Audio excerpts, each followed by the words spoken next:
오늘 우리에게 주신 하나님의 말씀 보도록 하겠습니다.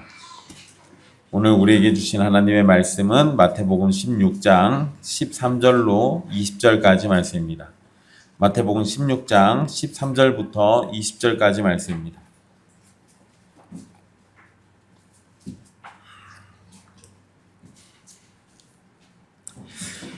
귀하신 하나님의 말씀 받들어 읽도록 하겠습니다. 예수께서 빌립보 가이사랴 지방에 이르러 제자들에게 물어 이르시되 사람들이 인자를 누구라 하느냐 이르되 더러는 세례 요한 더러는 엘리야 어떤 이는 예레미야나 선지자 중에 하나라 하나이다. 이르시되 너희는 나를 누구라 하느냐 시몬 베드로가 대답하여 이르되 주는 그리스도시요 살아계신 하나님의 아들이시니이다. 예수께서 대답하여 이르시되 바요나 시몬아 내가 복이 있도다. 이를 내게 알게 한 이는 혈육이 아니요 하늘에 계신 내 아버지시니라. 또 내가 내게 이르노니 너는 베드로라. 내가 이 반석 위에 내 교회를 세우리니 음부의 권세가 이기지 못하리라. 내가 천국 열쇠를 내게 주리니 내가 땅에서 무엇이든지 매면 하늘에서도 매일 것이요 내가 땅에서 무엇이든지 풀면 하늘에서도 풀리리라 하시고 이에 제자들에게 경고하사 자기가 그리스도인 것을 아무에게도 이르지 말라 하시니라. 아멘. 이 말씀은 살아계신 하나님의 말씀입니다. 우리는 지난 시간 예수님께서 빌립보 가이사랴 지방에서 제자들에게 사람들이 자신을 누구라 하는지 이 질문을 하신 일과 또 제자들에게 너희는 나를 누구라 하느냐라고 질문하셨던 일을 살펴봤습니다. 너희는 나를 누구라 하느냐라는 이 질문은 오늘날 우리에게도 큰 의미가 있습니다. 예수 그리스도가 어떤 분인지, 어떤 일을 하셨고 어떤 말씀을 하셨는지 아는 것은 굉장히 중요한 일입니다. 그런데 그 모든 것을 종합해서 그러면 예수님은 나에게 어떤 분이신지를 생각하고 고백하는 것이 사실 제일 중요합니다. 천지를 지으신 분, 말씀이신 분, 그리고 십자가에서 죽었다가 부활하신 분, 모든 생명의 근원이시고 모든 호흡의 아버지가 되시는 바로 그분이라는 사실을 아무리 알아도 그분이 나와 아무런 관련이 없으면 내가 아는 지식은 아무런 의미가 없는 겁니다. 천지를 지으신 하나님이라는 결론이 내려져도 그러한 예수님이 나에게 의미가 있지 않다면 예수님에 관한 지식과 정보는 가졌을지 몰라도 구원하는 믿음을 가졌다고 말할 수는 없는 겁니다. 우리는 예수님이 나에게 누구이신지를 자신에게 질문하고 또 내려진 답으로 예수님을 믿어야 합니다. 그러나 자기 소견에 좋은 대로 하지 말고 성경이 가르쳐주는 예수님을 고백하고 구원의 주님이 되시는 예수님을 참으로 믿는 여러분이 되기를 간절히 소망하십시오. 자, 오늘 말씀은 이어서 베드로가 대답하는 장면입니다. 그리고 예수님이 천국 열쇠를 제자들에게 주는 장면이 함께 나오고 있습니다. 여러분 지금까지 우리가 마태복음을 16장까지 살피는 가운데요. 예수님을 그리스도라고 이렇게 불렀던 표현한 기록이 몇 번 사용됐었습니다. 그런데 그거는 다 마태가 복음서에서 기록하면서 사용했던 거지 사람에 의해서 예수님이 그리스도시다라고 증언하거나 고백된 내용은 한 번도 없습니다. 그러니까 마태가 그 상황에서 그리스도라 하는 예수 또는 예수 그리스도의 세계라 하면서 그냥 어떤 상황들을 설명해 주기 위해서 예수님을 그리스도라고 쓴 거는 있었지만 사람의 입에서 당신은 그리스도십니다 라고 고백된 거는 지금 이 본문이 첫 번째예요. 예수님은 15절에서 제자들 전체에게 질문하셨습니다. 너희는 나를 누구라 하느냐? 그러니까 16절에 시몬 베드로가 대답을 하죠. 그러니까 문맥상에서 봤을 때는 이 대답은 베드로가 혼자 단독적으로 한 게 아니라 제자들을 대표해서 대답한 것이라고 볼 수 있습니다. 베드로가 대답할 때 성경에서는 이 과정이 생략되어 있긴 하지만 분명 제자들이 서로 논의해서 내린 결론이 베드로의 고백일 겁니다. 보통 여러분 설교자는 베드로가 세 가지 주님, 그리스도, 살아계신 하나님의 아들이라고 고백했다고 설교하는데요. 주님으로 번역된 단어는 그냥 당신입니다. 그러니까 베드로가 한 고백에는 주님이라는 말은 없어요. 그러니까 베드로가 대답한 거는 예수님 당신은 그리스도시고 살아계신 하나님의 아들입니다 라고 고백한 거예요. 그러면 우리는 두 가지만 생각해 보면 됩니다. 그리스도 그리고 살아계신 하나님의 아들. 일단 제자들의 대답은 일반적인 사람들이 생각했던 것처럼 예수님을 마지막 때에 나타날 예언자라고 생각했던 것 그 이상입니다. 앞전에 13절에 예수님이 사람들이 인자를 누구라고 하느냐라고 하니까 14절에 사람들이 예언자들, 선지자들 이름을 나열을 했어요. 그러니까 이 당시 일반적인 사람들은 예수님을 선지자 중에 한 명으로 본 겁니다. 그런데 제자들의 대답은 그것보다 분명히 구별된 겁니다.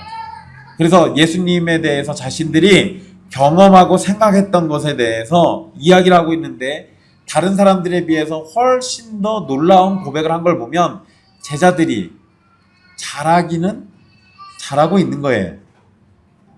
그런데 여러분 앞전의 상황까지만 놓고 보면 제자들은 믿음이 작은 자들입니다. 계속 혼나요.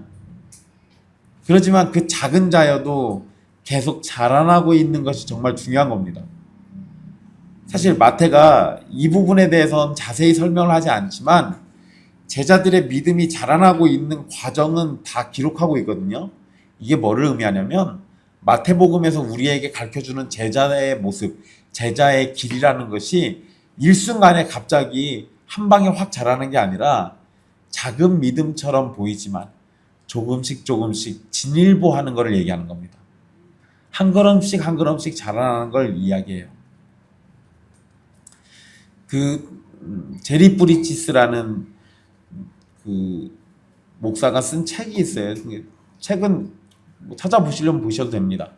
제목이 날마다 1mm씩 자라는 믿음이에요. 1mm씩 자라면은 보입니까? 안 보입니까? 잘 티가 안 나죠. 근데 여러분 1mm씩 자라다 보면 어느 순간에 커져 있어요. 그러니까 그 제리라는 저자가 하고 싶었던 얘기는 우리의 믿음이라는 게 당장 일순간에 한 방에 확 자라는 그런 건 아닌 것처럼 보이지만 하나님의 말씀과 기도와 예배와 또 하나님께서 주신 은혜의 방편들을 통해서 우리가 조금씩 자라난다는 거예요. 어느 순간 보면 과거의 나보다는 오늘의 내가 훨씬 더 자라 있는 걸 보게 될 거예요. 제자들의 삶이라는 게 그런 식입니다. 그러니까 여러분들의 믿음이 안 자라나는 것 때문에 너무 스트레스 받지 마십시오. 어느 순간 10년쯤 지나면 한 20년쯤 지나면 아, 내가 믿음이 자라났구나 라고 인지하는 때가 올 겁니다. 자, 이 제자들의 고백 보면 일단 그리스도라는 표현이 언급이 되는데요. 그리스도는 구원자를 가리키는 표현입니다. 물론 기본은 기름 부음을 받은 자라는 의미예요. 그래서 히브리어로 메시아라는 말을 이 헬라어로 음역할 때는 그리스도가 됩니다. 당시에 그리스도는 이 기름 부음 받은 자라는 의미보다 약속된 구원자를 가리키는 표현으로 이해됐습니다. 그러니까 예수님을 그리스도라고 얘기하면 바로 약속된 구원자라고 이해하고 있는 거예요. 또한 예수님을 살아계신 하나님의 아들이라고 부르는 것도 메시아에 관한 신앙 고백으로 이해할 수 있습니다. 일단 그냥 살아계신 하나님의 아들이라는 표현에만 집중을 해보면요. 요 살아계신이라는 표현은 이 지역과 연결해가지고 굉장히 중요한 겁니다. 이 지역이 어디였죠? 가이사랴 빌립보 또는 성경에 쓰는 것처럼 빌립보 가이사랴. 근데 지난주에 말씀드렸던 것처럼 이 지역은 이 우상숭배가 있어요. 판이라고 불리는 신이 있다라고 그랬죠. 그 신을 섬기는 신전이 동굴 안에 있다라고 말씀드렸습니다. 그러니까 여기에서는 우상을 섬기고 있는데 우상처럼 생명력이 없는 그런 껍데기가 아니라 살아서 역사하시는 하나님을 나타내는 말로 살아계신 하나님의 아들이라고 부른 거예요. 우상 숭배를 하는 지역에서 헛된 우상이 아니라 참된 하나님의 아들을 마주하면서 신앙을 고백한다는 것 자체는 참으로 의미가 있는 겁니다. 그런데 여러분, 살아계신 하나님의 아들이라는 이 고백은 이러한 내용, 그러니까 우상 숭배, 호흡이 없는 우상과 다른 살아계신 하나님이라는 그 존재, 이것을 의미하려고 한 표현보다 훨씬 더 의미가 있는 고백이에요. 일단 우리는 사무엘하 7장 4절에서 16절 말씀을 좀 이해를 할 필요가 있습니다. 사무엘하 7장 4절에서 16절에 있는 말씀은요, 하나님이 나단 선지자를 다윗에게 보내서 예언의 말씀을 주신 내용이 기록되어 있습니다. 그런데 우리는 이 말씀을 보통 뭐라고 부르냐면 다윗 언약이라고 부릅니다. 다윗 언약. 다윗의 후손을 통해서 영원한 나라를 세우시겠다라는 약속의 말씀입니다. 일단 이 내용 설명드리면, 다윗은 주변의 원수들을 무찔러서 이 정리를 싹 합니다. 그리고 난 후에 자신은 왕궁에 살고 있지만 하나님의 궤가, 법궤가 아직 성막에 있었어요. 그러니까 하나님이 허락만 하신다면 이 성전을 내가 건축하고 싶습니다 라는 생각을 가지고 있었습니다. 그래서 그거를 나단 선지자에게 얘기해요. 혹시 그랬더니 하나님의 답이 뭐였는지 혹시 아십니까? 그쵸, 너의 손에 피가 많이 묻어 있다니.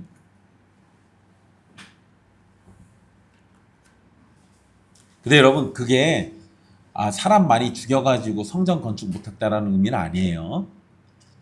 그리고 그 표현이 현재형입니다. 그 얘기는 아직도 정리해야 할 원수가 있어요.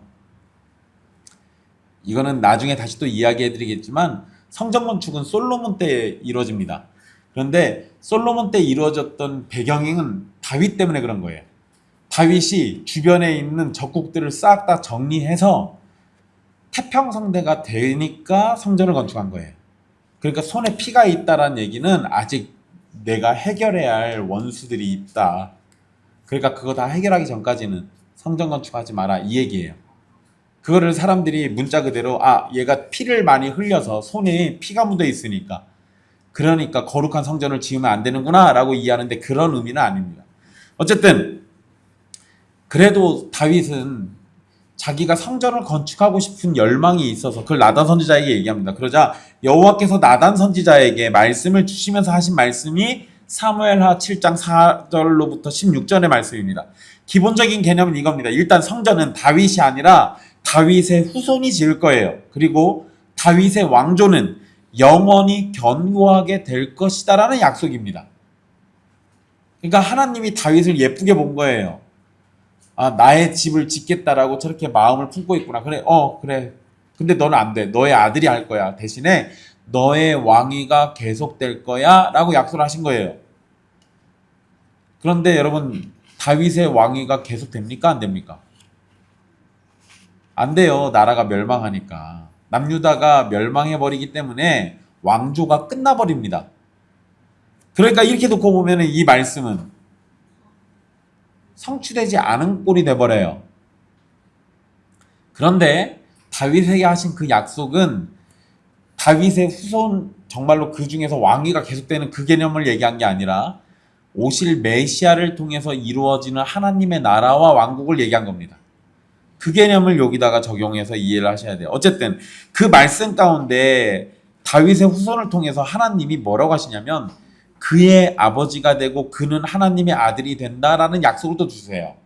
그러니까 다윗의 후손으로 오는 사람은 하나님의 아들이라고 불리우게 되는 겁니다. 이 부분도 잘 기억을 해두셔야 돼요. 자, 이러한 약속을 따라서 우리는 메시아가 다윗의 후손으로 와서 하나님의 아들이라는 호칭으로 불리게 될 것을 알 수 있습니다. 이러한 약속은 신약 성경에서 예수 그리스도를 통해서 성취되었는데요. 가장 대표적인 말씀은 천사가 마리아에게 나타나서 예수님의 탄생을 예고했던 말씀이 있습니다. 누가복음 1장 31절로 33절의 말씀인데요. 제가 읽어드릴게요. 보라, 내가 잉태하여 아들을 낳으리니 그 이름을 예수라 하라. 그가 큰 자가 되고 지극히 높으신 이의 아들이라 일컬어질 것이요 주 하나님께서 그 조상 다윗의 왕위를 그에게 주시리니 영원히 야곱의 집을 왕으로 다스리실 것이며 그 나라가 무궁하리라. 이렇게 되어 있습니다.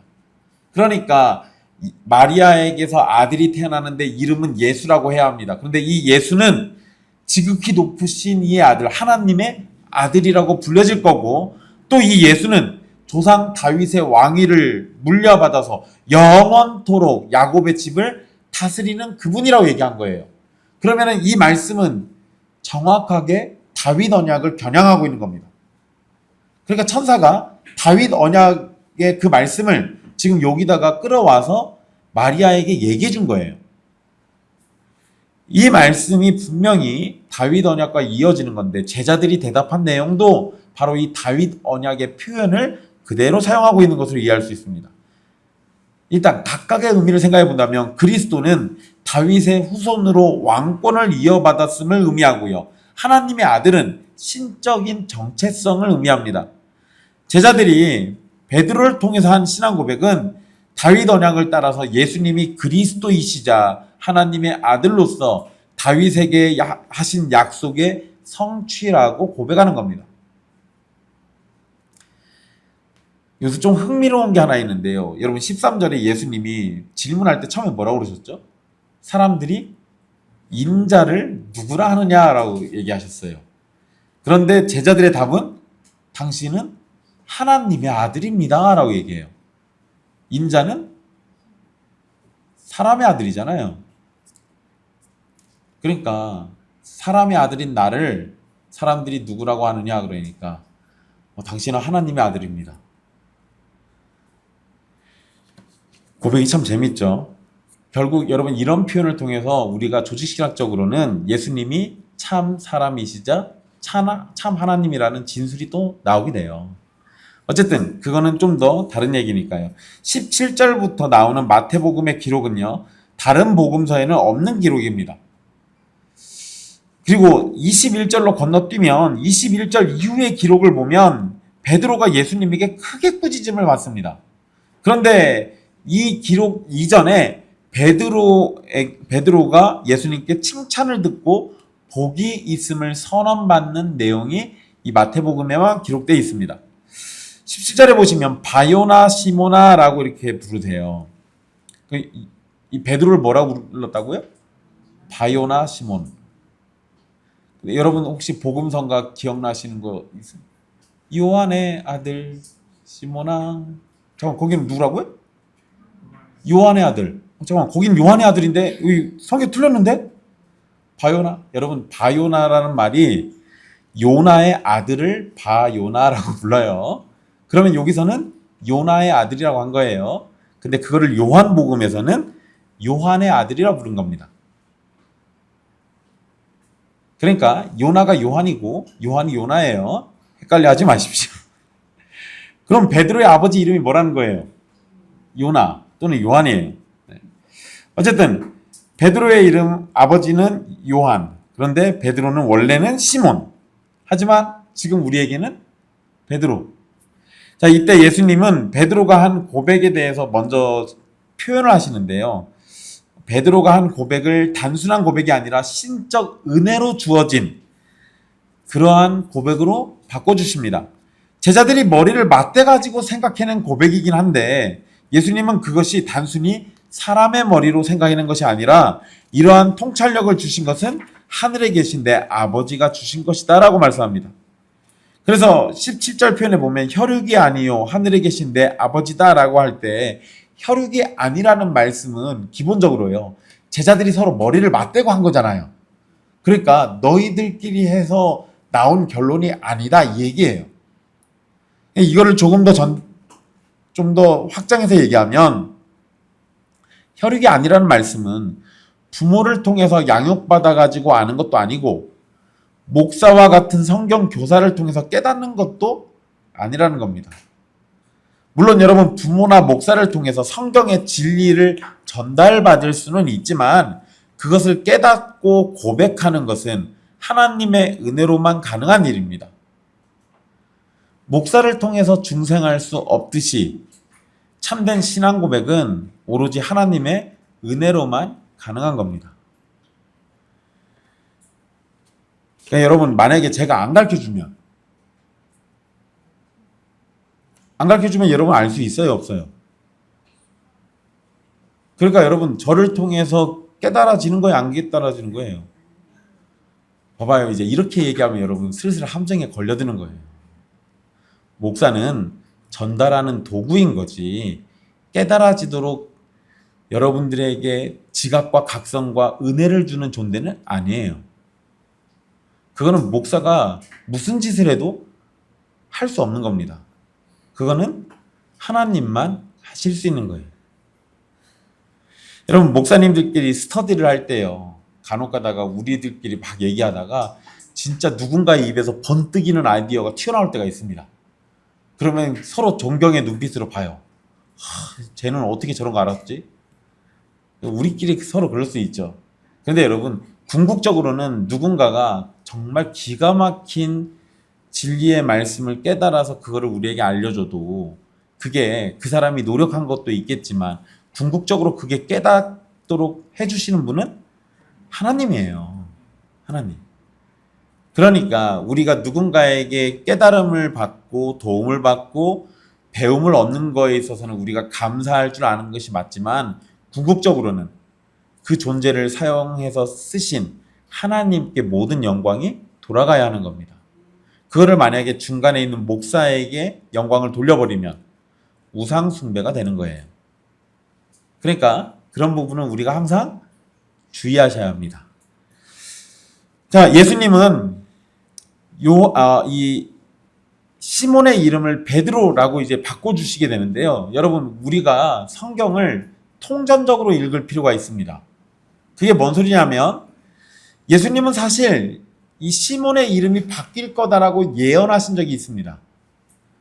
요한복음 1장 40절로 42절 말씀에 보면 이미 시몬의 이름이 게바라고 불리게 될 거라고 예언하신 적이 있어요. 게바는 아람어입니다. 바위라는 뜻이에요. 게바를 헬라어로 바꾸면 베드로예요. 그러니까 예수님은 베드로를 보자마자 이름이 베드로라고 바뀔 것을 이미 예언하셨었어요. 그리고 그것이 지금 성취된 겁니다. 그러면 이건 이제 이 베드로가 이름이 이렇게 바뀌게 되는 과정을 이야기해 주는 건데요. 단지 이름 또는 별명을 주는 것이 아니라 시몬의 새로운 이름으로 그의 정체성이 변화되는 것을 의미합니다. 시몬은 이제부터 베드로로 불리게 될 것이고 새로운 이름에 따라 새로운 사명과 역할을 받게 되는 겁니다. 또한 이 예수님께서 이 예언하신 것이 성취되도록 하신 거기도 해요. 그리고 동시에 베드로가 예수님에 관한 신앙 고백을 했을 때 예수님께서 시몬을 베드로가 될 것이다라고 인정하신 거거든요. 이 부분이 참 재미난 건데 이거는 상호 관계 속에서 벌어진 역할에 관한 선언입니다. 이게 뭔 소리냐면 어렵지 않아요. 베드로가 예수님을 먼저 뭐라고 불렀죠? 당신은 그리스도라고 불렀습니다. 그리스도는 역할이에요. 그리고 그렇게 고백을 하니까 예수님은 그런 베드로를 향해서 너는 반석이야 라고 하면서 베드로라 불러주신 거예요. 그러니까 베드로는 예수님의 역할이 그리스도이심을 고백한 거고 그러한 베드로에게 예수님은 너는 앞으로 교회의 반석이 될 거다라고 이야기해 주신 거예요. 서로에게 역할에 대해서 확인시켜 주신 겁니다. 예수님은 이 시몬이 베드로가 될 것이고 자신이 이 반석 위에 자신의 교회를 세울 것이다 라고 말씀하셨는데요. 너는 베드로라 내가 이 반석 위에 내 교회를 세우리니 라는 구절은 아주 논쟁이 많은 구절입니다. 여기서는 그걸 다 다루지 않고 간단하게만 얘기해드리고 넘어갈 거예요. 일단 특히 이 구절은 천주교와 개신교 사이에 굉장히 해석이 갈리는데요. 천주교에서는 이 반석이라고 할 때 이 반석은 베드로 그 자체를 가리킨다라고 봅니다.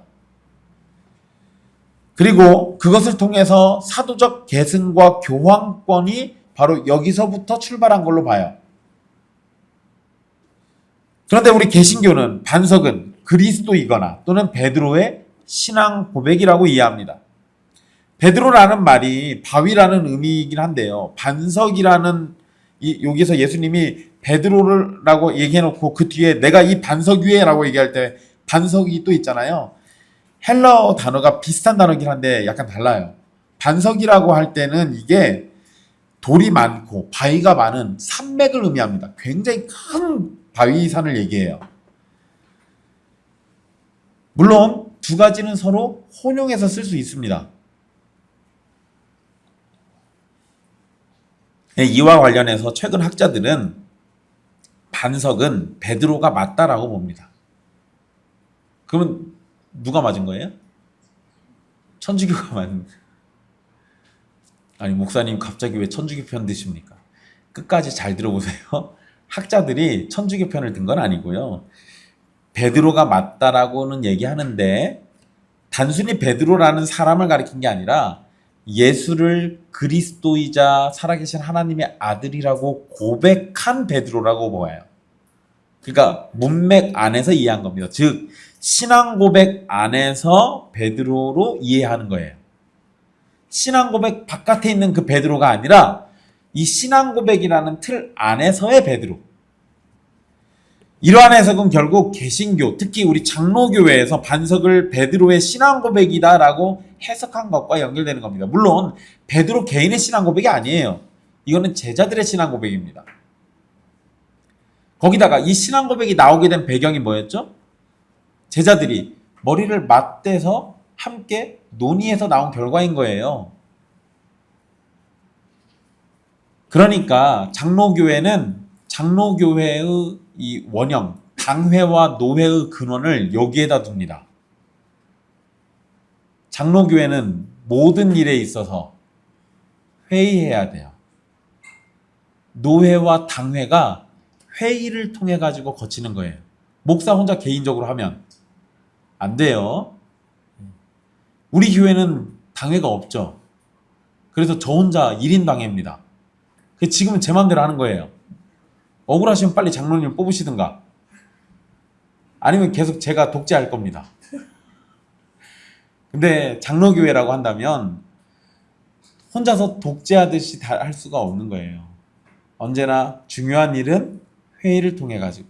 그런데 그게 바로 이 목사와 장로로 구성된 당회와 노회를 통해서 그렇게 되는 거예요. 그 원리가 이 베드로의 신앙 고백과 연결되어 있어요. 어쨌든 예수님께서 반석 위에 자신의 교회를 세우실 거다라고 말씀하셨는데요. 이것은 예수님이 세우시는 교회의 가장 기초는 베드로와 그의 신앙 고백이 된다라는 겁니다. 앞에서도 말씀드렸던 것처럼 베드로 한 사람의 신앙 고백이 아니라 제자 전체의 신앙 고백이니까 교회의 기초는 사도들과 그들의 신앙 고백이다라고 이해하는 것이 더 나을 겁니다. 그리고 또 예수님께서 음부의 권세를 얘기하세요. 내가 이 반석 위에다 교회를 세울 건데 음부의 권세가 이기지 못한다라고 선언하셨어요. 여기에서 여러분 이 권세로 번역된 단어는 문이라는 의미가 있습니다. 그리고 사실 문이라고 이해하시는 게 문맥상 훨씬 더 자연스러워요. 주님이 세우시는 반석 위의 교회는 음부의 문에 대항하는 영적 요새의 이미지가 있는 겁니다. 음부의 문이 이기지 못한다라는 것은 예수님의 부활을 통해서 죽음의 권세가 힘을 잃고 교회는 그 모든 것을 이겨낼 것이기 때문에 이렇게 표현하신 거예요. 그리고 여러분 음부의 문이 이기지 못한다라는 것은 단순히 수동적으로 예수님의 보호를 받는 교회를 의미하는 것이 아니라 교회가 공격적으로 악에 대항하는 능동적인 자세를 가진다는 것을 의미합니다. 그러니까 교회는 가만히 앉아가지고 예수님이 보호해 주시는 것만 받고 있는 존재가 아니라 교회는 언제나 적극적으로 악에 대항해서 싸우는 거예요. 그런데 요한계시록의 말씀을 따르자면 우리가 악에 대항해서 싸우는 가장 확실한 방법이 뭡니까? 죽는 거예요. 주 안에서 죽는 것이 우리가 가장 확실히 싸우는 방법입니다. 그러면 여러분 우리가 죽으면 사망의 권세가 이긴 것처럼 보이죠? 보이는 거는 그런 겁니다. 그렇지만 사망의 권세, 음부의 문은 결코 교회를 이긴 적이 없어요. 그러니까 우리가 거기에 속는 겁니다. 겉으로 보일 때 육신적으로는 그들이 항상 교회를 죽여왔어요. 그래서 이긴 줄 알았습니다. 그러나 실질적으로는 우리를 죽인 적이 없는 거예요. 죽일 수도 없는 겁니다. 사실 우리의 죽음은 하나님이 허락하신 테두리 안에서만 일어나는 일이에요. 거기에 우리의 영혼은 못 죽이잖아요. 그러니까 예수님 말씀처럼 반석 위에 세워진 이 교회는 음부의 권세가 절대 이기지 못하는 겁니다. 그 부분을 잘 기억해 두십시오. 또 여러분, 예수님은 천국 열쇠를 주신다는 말씀도 하십니다. 열쇠는 권한, 접근, 그리고 관리의 권세를 상징하는데요. 천국 열쇠는 단순히 상징이 아니라 하나님 나라에 들어갈 수 있는 출입의 권세를 의미하는 거예요. 이 부분에 대해서는 또 뒤에서 자세히 얘기해 드릴 건데요. 일단 18절에서 음부의 문이라고 언급이 됐었죠. 그리고 19절에서는 천국의 열쇠를 언급했습니다. 그러니까 지옥을 상징하는 음부의 문, 그리고 천국의 열쇠는 대조를 이루고 있는 거예요. 그래서 제가 음부의 권세보다는 문이라고 번역하는 게 더 낫다라고 말씀드린 겁니다. 예수님께서 내가 땅에서 매면 하늘에서도 매일 것이고 땅에서 풀면 하늘에서도 풀릴 것이다 라고 말씀하셨는데요. 이 말씀은 이사야 22장 20절로 22절 말씀을 배경으로 합니다. 엘리야김이라는 사람이 히스기야 왕궁을 관리하게 되면서요, 다윗 집의 열쇠를 받게 됩니다. 이때 그가 열면 닫을 자가 없고 그가 닫으면 열 자가 없으리라 라는 말씀을 선언하세요. 이건 뭐냐면 대리인으로서 통치권을 의미하는 겁니다. 그리고 이 표현이 계시록 3장 7절에서도 또 똑같이 인용되거든요. 그때는 예수님께서 다윗의 열쇠를 가지신 걸로 이야기를 합니다. 그러니까 이런 점과 연결을 해보면 베드로를 포함한 제자들은 그리스도의 대리인으로서 새로운 공동체인 교회를 관리하는 역할을 부여받았다는 거예요. 물론 여러분 또 이렇게 얘기하면은 베드로 개인에게 이 열쇠가 있는 걸로 착각하는데, 그게 아니라 베드로 개인에게 주신 게 아니라 베드로를 포함한 제자들의 공동체 또는 제자들의 회의체에 준 걸로 이해하시면 됩니다. 자, 여기서 여러분 매면 매이고 풀면 풀린다라는 말씀이 있잖아요. 요것의 정확한 의미가 뭔가를 좀 생각해 볼 필요가 있습니다. 왜냐하면 이 말씀 가지고 목사들이 횡포를 부려요.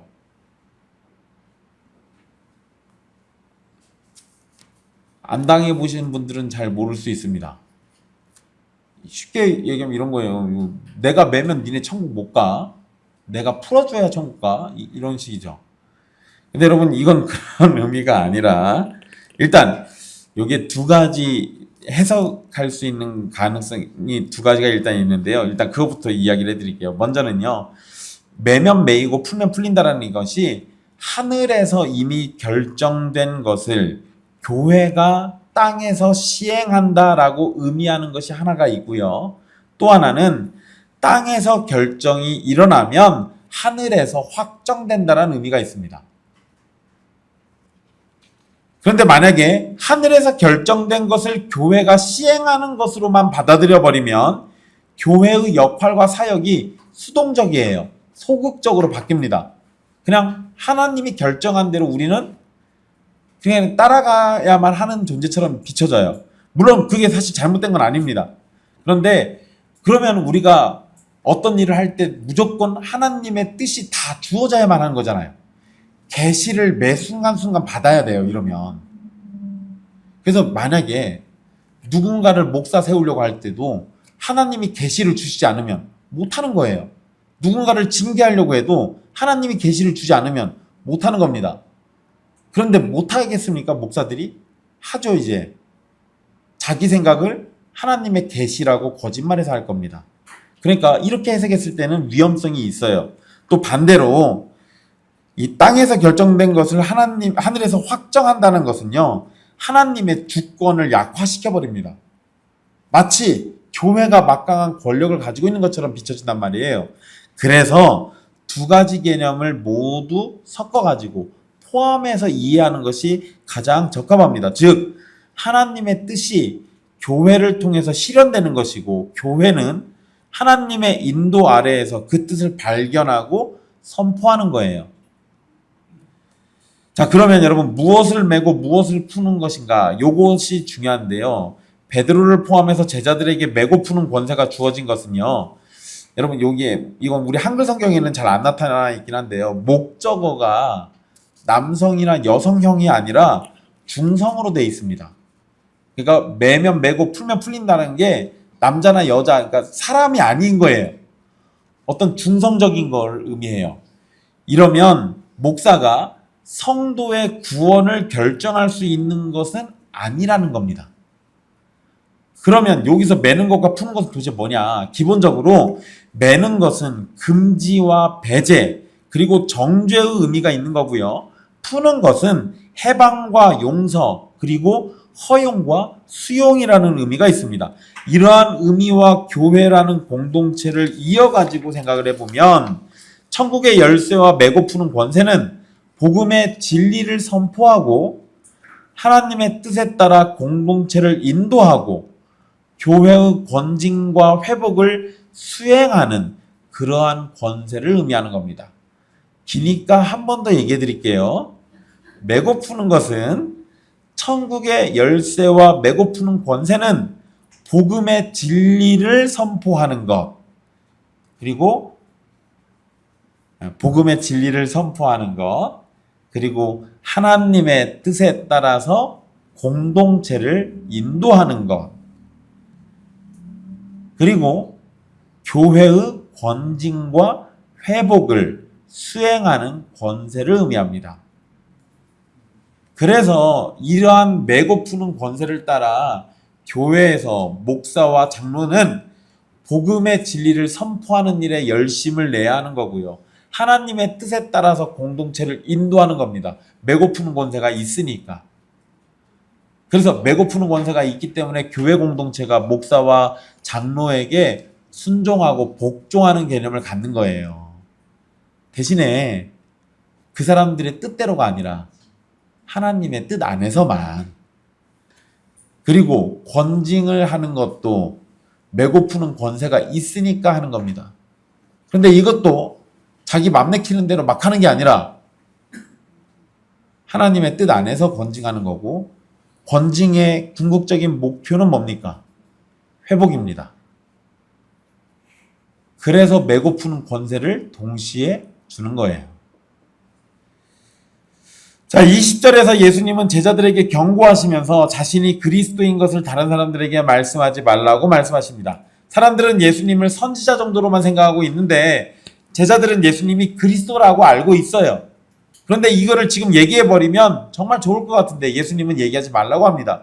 왜냐하면 예수님께서 이렇게 경고하신 것은 당시 유대인들이 생각하는 그리스도라는 존재는 정치적인 정복자이자 로마를 멸망시킬 막강한 권세자를 기대했기 때문에 그래요. 그런데 그것과 달리 예수님은 그런 분이 아니시거든요. 그러니까 예수님이 그리스도라는 사실이 알려지면 알려질수록 사람들의 오해는 더 깊어지게 됩니다. 그러니까 예수님은 자신이 그리스도라는 사실을 아직은 감춰야 한다라고 얘기합니다. 대신에 제자들에게는 그리스도이신 자기가 무엇을 할 것인지를 더 명확하게 알려줍니다. 그게 이 다음 말씀이 21절 이후의 말씀이에요. 자, 여러분 오늘 말씀 정리해보면 오늘 말씀은 신약성경에서 중요도로 따졌을 때는 손가락에 꼽히는 말씀입니다. 다윗 언약과 예수 그리스도의 관계가 나오고요. 예수 그리스도의 정체성이 나오고 제자들의 신앙 고백이 나오고 교회와 교회의 권세, 이러한 내용들이 함께 담겨져 있는 매우 중요한 말씀이에요. 베드로의 입을 통해서 제자들의 신앙이 고백된 것은 비약적인 발전이 제자들에게 있었음을 보여주는 겁니다. 그런데 그러한 믿음의 성장을 예수님은 하늘에 계신 아버지께서 주신 복이라고 설명해 주셨습니다. 하나님의 은혜 속에서 예수님에 관한 깨달음이 있었다라는 거예요. 그런데 여러분, 하나님이 깨닫게 해주신 것은 단순히 예수님이 그리스도이심을 아는 정도가 아니라 다윗 언약이 예수님에게서 성취되었다라는 사실을 깨닫게 해주셨습니다. 제자들이 다윗 언약과 예수님을 연결해서 그리스도와 하나님의 아들이다라고 고백한 것은 당시 일반적인 사람들과는 확실히 다른 신앙 고백입니다. 많은 사람들은 예수님의 능력과 말씀을 경험했습니다. 사실 이 직전의 사건들만 놓고 보면 오병이어, 그리고 우리가 보통 칠병이어라고 부르는 그 사건들이 있었잖아요. 그때 먹었던 남자들 숫자만 몇 명이에요? 5,000명, 4,000명이니까 9,000이에요. 근데 그렇게 많은 사람들이 예수님의 능력과 말씀을 경험했는데 그 사람들은 그럼에도 불구하고 예수님을 선지자 중에 하나라고 봤어요. 메시아로는 생각하지 않은 겁니다. 그나마 요한복음 말씀을 보면 먹을 거 주니까 예수를 잡아다가 왕으로 삼으려고 했었잖아요. 왕으로 삼으려고 한 거지 왕이신 그리스도라고 생각한 건 아니에요. 그러니까 사람들의 인식은 아무리 대단한 능력을 봐도 제대로 된 깨달음을 갖지 못하고 있는 겁니다. 하지만 제자들은 분명히 다윗 언약이 가르쳐주는 메시아에 관해서 제대로 이해를 했고 예수님이 바로 그 언약이 가리키는 약속된 메시아임을 믿고 고백한 겁니다. 물론 제자들이 예수님의 죽음과 부활, 승천과 성령 강림으로 세워질 하나님의 나라를 제대로 이해했다라고 볼 수는 없어요. 제대로 이해를 못했으니까 이 뒤에 딴소리 해가지고 혼나는 거예요. 그렇지만 적어도 이들은 예수님이 약속된 메시아라는 사실을 알았고 그분에 대한 믿음을 가지고 자라나고 있는 겁니다. 우리도 예수님을 그리스도이자 하나님의 아들로 고백하는 것은 정말로 큰 복을 받은 겁니다. 그런데 내가 원한다고 고백할 수 있는 것이 아니고 또 내가 열심히 공부한다고 공부해서 배운다고 해서 이런 고백을 하는 것도 아닙니다. 우리가 예수님에 관한 믿음을 갖는 것은 언제나 삼위 하나님의 크신 은혜로 되어지는 일이고 하나님 뜻 안에서만 주어지는 복입니다. 여러분 지난주에 어떤 형제자매가 와가지고 저한테 그 아버지 전도해달라고 부탁한 거를 알고 계실 거예요. 제가 지난주에 3번 아버지 뵙고 복음도 얘기해드리고 왔어요. 네. 어쩌면은 가능성이 없는 행동일지도 모릅니다. 말기암 환자여서 정신이 왔다 갔다 하기도 하고 기력이 왔다 갔다 하기도 하고 그 사람 옆에서 앉아가지고 제가 예수님 얘기를 얘기한들 갑자기 그 몇 번 듣고 믿음이 생겨난다라는 게 사람의 생각으로 가능성이 있겠습니까? 없어요. 근데 없는데 제가 왜 그 짓 하고 있겠어요? 사람으로서는 할 수 없는데 하나님으로서는 다 하실 수 있으니까. 그러니까 하나님이 하실 거를 믿고 가서 하는 거예요. 말기암 환자셔가지고 오래 얘기도 못합니다. 제가 가면 옆에 가서 앉아 있어요. 왜냐면 제가 갈 때마다 주무시더라고요. 근데 어렵게 잠들었을 건데 그걸 제가 깨우기도 미안해서 깨어나실 때까지 옆에 앉아 있어요. 한 30분 앉아 있다가 깨어나면은 한 5분 얘기하고 옵니다. 근데 그 5분이라도 이야기하고 그 5분이라도 예수님을 얘기해서 알려줄 때 혹시나 하나님께서 은혜 주셔서 깨닫게 해주실까 그것을 기대하고 거기에 앉아서 기도하고 있는 거예요.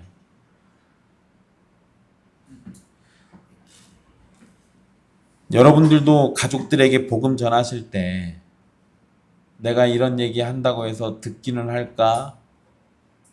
또는 내가 이렇게 얘기한다고 해서 믿음이 생길까? 그런 의심들이 생길 수도 있습니다. 그러나 그건 사람의 생각이고요. 내가 아무 말 못해도 하나님께서 은혜 주시면 예수님에 대한 믿음을 고백하게 될 거예요. 돌들이 소리쳐서도 하나님의 영광을 드러내시게 하실 수 있는데 내가 나의 뻣뻣하고 부족한 입술을 열어서 예수 그리스도를 증거한다면 능력 많으신 주님이 그것을 가지고 어떤 일을 벌이실지 우리가 어떻게 합니까? 그러니까 우리는 하나님의 은혜를 바라면서 베드로와 같은 신앙 고백이 우리의 입술에서, 우리의 가족의 입술에서 나오기를 바라고 소망하는 겁니다. 우리가 베드로와 같은 신앙 고백을 가진다면 그것은 하나님이 주신 은혜의 결과예요. 모든 성도는 이러한 은혜가 자신에게 주어지길 소망하고 또한 그러한 은혜를 매일 누리면서 살아가게 되기를 간절히 원해야 하는 겁니다. 우리도 제자들의 고백처럼 예수님을 우리의 그리스도이자 하나님의 아들로 고백하고 의지해야 합니다. 구원의 모든 필요는 우리의 그리스도이신 예수님 안에서 해결되는 겁니다. 구원과 구원 이후 우리에게 요구되는 모든 것은 하나님의 아들이신 예수님 안에서 주어지는 하늘의 은혜입니다. 지금도 세상 사람들은 예수님에 관해서 여러 생각들을 할 겁니다. 그들의 생각이 어떠하든지 사실 중요하지 않습니다. 성경의 진리를 잘 알고 있는 유대인들도 예수님을 많은 선지자 중에 하나 정도로만 생각했습니다. 그러니 성경의 진리를 전혀 모르는 대한민국 사람이라면 더더군다나 예수님에 관해서 잘못된 생각을 가질 수밖에 없을 겁니다.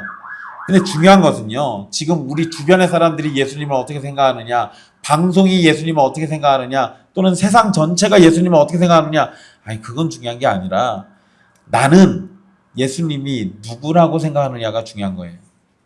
내 아버지와 어머니가 믿는 것이 중요한 게 아니라 나 자신이 예수님을 어떻게 생각하느냐, 내가 예수님을 어떻게 믿느냐, 이게 중요한 겁니다. 내 가족 중에 누가 어떻게 믿느냐가 중요한 게 아니라 내가 예수님과 어떤 관계를 가지고 어떤 믿음으로 예수님을 바라보느냐가 중요한 거예요. 만약 성경이 말하는 참된 믿음을 갖고자 한다면 하늘에 계신 하나님 아버지께 복을 구해야 합니다. 하나님 아버지가 성령님을 통해서 허락하시는 구원이 아니라면 참된 믿음을 가질 수 없습니다. 그러니 베드로와 같은 신앙 고백을 원한다면 하나님의 도우심을 기도해야 합니다.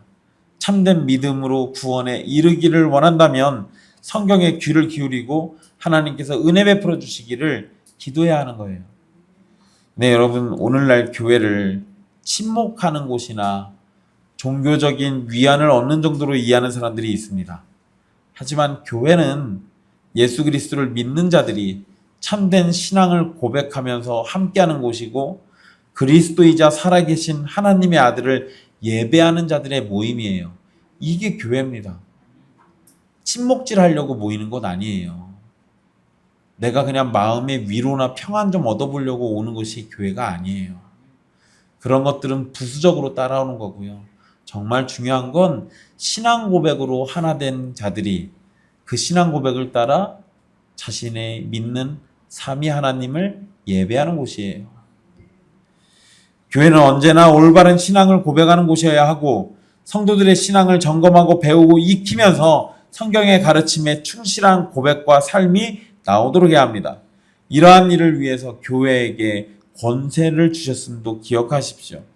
교회는 죽음의 영역을 다스리는 권세가 있습니다. 죽음의 권세는 교회를 절대 이길 수 없습니다. 교회는 예수 그리스도께서 친히 세우시고 직접 다스리시는 곳이기 때문에 죽음의 권세가 절대로 이길 수 없습니다. 하지만 때로 교회가 교회답지 못할 때도 있어요. 그리고 마치 사망의 권세가 교회의 머리 된 것처럼 보일 때도 있습니다.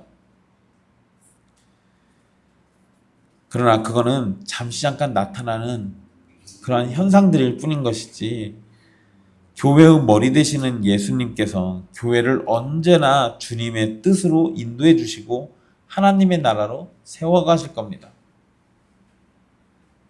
물론 여러분, 주님의 몸된 교회에게만 해당되는 은혜예요. 주님의 몸된 교회였던 적이 없는 그런 교회에게는 이러한 은혜가 안 나타나는 겁니다. 그래서 우리는 모든 순간 교회와 성도의 소망을 예수 그리스도에게 둬야 하는 겁니다. 사랑하는 형제와 자매 여러분, 우상 숭배가 가득한 가이사랴 빌립보에서 가장 위대한 신앙 고백이 나왔습니다. 여러분이 살아가는 이 세상은 온갖 악이 가득하고 우상 숭배가 곳곳에서 일어나지만 이럴 때 가장 위대한 신앙 고백이 하나님의 은혜 속에서 우리의 입술과 삶으로 고백될 수 있는 겁니다. 그러니 소망과 은혜 주시기를 간절히 바라십시오. 지금의 상황이 절망적이다 하더라도요, 절망적이니까 하나님의 능력이 더 선명하게 드러나는 겁니다. 정말 모든 것이 무너져 내려서 교회에게는 소망이 없는 것처럼 보이기 때문에 예수 그리스도 안에 있는 소망이 더욱더 값지게 보이는 겁니다. 그러니까 우리는 이럴 때일수록 더 믿음으로 굳건하게 서야 하는 겁니다. 예수님은 그리스도십니다. 그리고 살아계신 하나님의 아들입니다. 이 고백과 믿음이 없이 구원받을 수 있는 길은 전혀 없습니다. 우리 주 예수 그리스도를 향한 온전한 믿음과 고백이 여러분의 입술에서 항상 고백되기를 간절히 소망하십시오. 기도하겠습니다.